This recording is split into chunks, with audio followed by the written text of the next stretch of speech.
વડોદરા જિલ્લા ભાજપના પ્રમુખ રસિક પ્રજાપતિને વધુ એક જવાબદારી સોંપવામાં આવી છે. ગુજરાત પ્રદેશ ઉપાધ્યક્ષ તરીકેની તેમને મહત્વપૂર્ણ જવાબદારી સોંપવામાં આવી છે. રસિક પ્રજાપતિ સંગઠનના મજબૂત અને વિશ્વસનીય નેતા તરીકે ઓળખાય છે.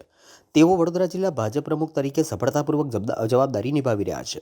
તેમની સંગઠન ઉપર મજબૂત પકડ, દીર્ઘ અનુભવ અને નાનાથી લઈને મોટા તમામ કાર્યકર્તાઓ સાથે હળીમળીને કાર્ય કરવાની કુશળતાના કારણે તેઓ કાર્યકર્તાઓની પહેલી પસંદ બની ગયા છે. રસિક પ્રજાપતિની કાર્યશૈલી, શિસ્તબદ્ધતા, આયોજન અને પાર્ટી પ્રત્યેની અડગ નિષ્ઠાને ધ્યાને લઈને ભાજપના મોવડી મંડળે તેમને વધુ એક મહત્વપૂર્ણ જવાબદારી સોંપી છે. હવે તેઓને ગુજરાત પ્રદેશ ભાજપના ઉપાધ્યક્ષ તરીકેની નિમણૂક આપવામાં આવી છે, જેને લઈને જિલ્લા સહિત સમગ્ર પ્રદેશના કાર્યકર્તાઓમાં ખુશીની લાગણી જોવા મળી છે. આ અંગે મહાગુજરાત ન્યૂઝ ચેનલના પત્રકાર સાથે વાતચીત દરમિયાન રસિક પ્રજાપતિએ જણાવ્યું હતું કે મોવડી મંડળે મને જિલ્લા પ્રમુખ તરીકે અને ત્યારબાદ ગુજરાત પ્રદેશ ઉપાધ્યક્ષ તરીકે જે જવાબદારી સોંપી છે તે જવાબદારીને હું હંમેશા સંપૂર્ણ ઈમાનદારી અને નિષ્ઠાપૂર્વક નિભાવીશ. તમામ કાર્યકર્તાઓની સાથે લઈ પાર્ટીની તન, મન અને ધનથી સેવા કરીશ. આવનારી ચૂંટણીઓમાં વડોદરા જિલ્લામાં ભાજપાની મોટી લીડ સાથે વિજય પ્રાપ્ત કરે તે માટે પૂરતા પ્રયત્નો કરીશ. રસિક પ્રજાપતિની નિમણૂકથી ભાજપ સંગઠન વધુ મજબૂત બને તેવી કાર્યકર્તાઓ અને રાજકીય વર્તુળોમાં આશા વ્યક્ત કરવામાં આવી રહી છે.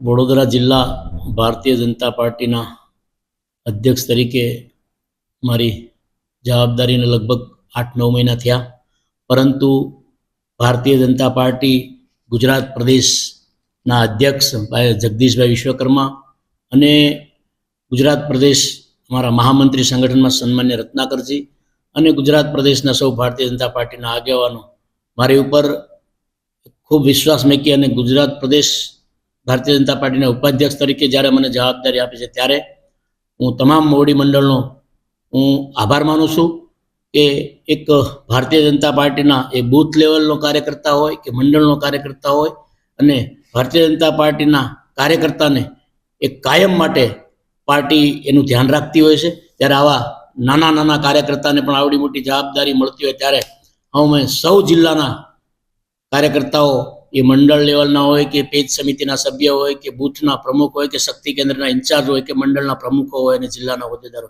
સૌને સાથે રાખી અને જિલ્લાની અંદર તમામ સમાજના સૌ લોકો સાથે રાખી અને રાજ્ય સરકારની અને ગુજરાત સરકારની યોજનાઓ જે અમારા બૂથ સુધી પહોંચે અને અમારા દરેક સમાજને સાથે લઈ આ ભારતીય જનતા પાર્ટી ખૂબ અમારા જિલ્લામાં વ્યાપ વધે એવો અમારો પ્રયત્ન રહેશે.